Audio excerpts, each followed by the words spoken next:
Hello everyone, my name is Arianti Sapitri, student of English Literature at Pamulang University. In this video, I will discuss about language comprehension, so keep on watching.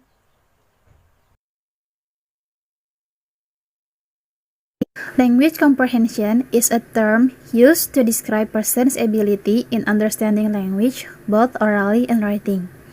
Memory is an important thing that affects person's ability in understanding language. How not? Memory performance will decrease with age. Therefore, an older adult will have more difficulty understanding language than a younger adult.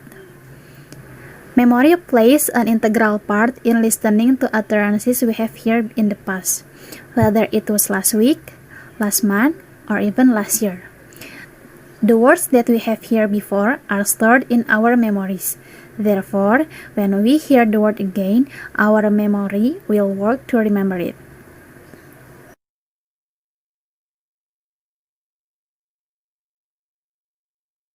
Our memory is influenced by 4 factors. First is type of language. Type of language is a factor that affects human memory due to the use of different types of language. When we accustom to using informal language, we may find it difficult when suddenly asked to make a speech that requires us to speak the formal language. Second is input. Input is a factor that causes person to have difficulty in understanding what other people say because of their words that may not be understood. So, we just try to listen to the things that we can get, like the essence of the words or maybe just the mistakes in the speech. The third is retention interval. Retention interval is a memory factor that determines of how long we keep our memory until it repairs. More longer the language is accepted, then more easier it is to forget the word. The last is output. Output is a factor that make our memory difficulty to say something. One time, we hear someone say something and we can understand it. But at other times, we will repeat the person's words with our claim because that's what is stored in our memory. I think this is what most people experience, especially for myself. So, I will give an example of output based on my personal experience.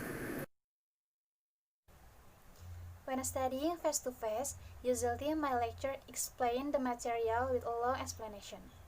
At that time, I didn't try to memorize all the words said by my lecturer, but I only tried to understand the essence of the explanation.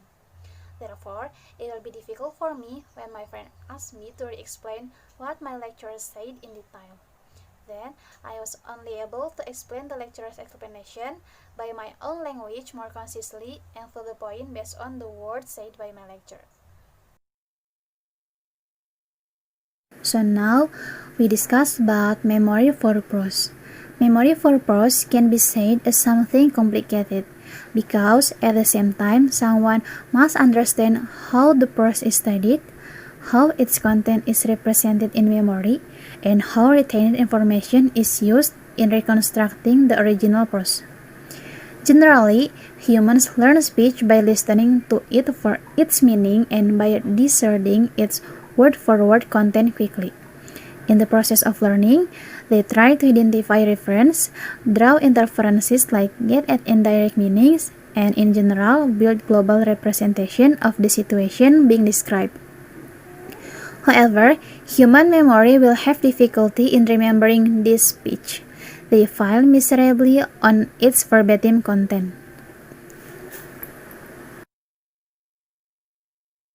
In memorizing the prose, there are 2 things that might happen.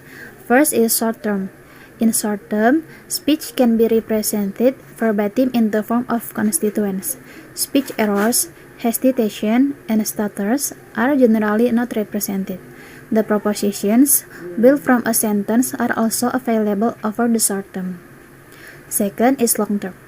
Over the long term, information is often represented as a network of propositions.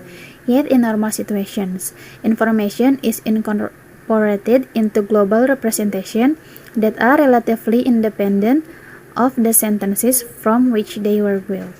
The same global representation may result from radically different initial descriptions. This global representation may or may not consist of a network of propositions.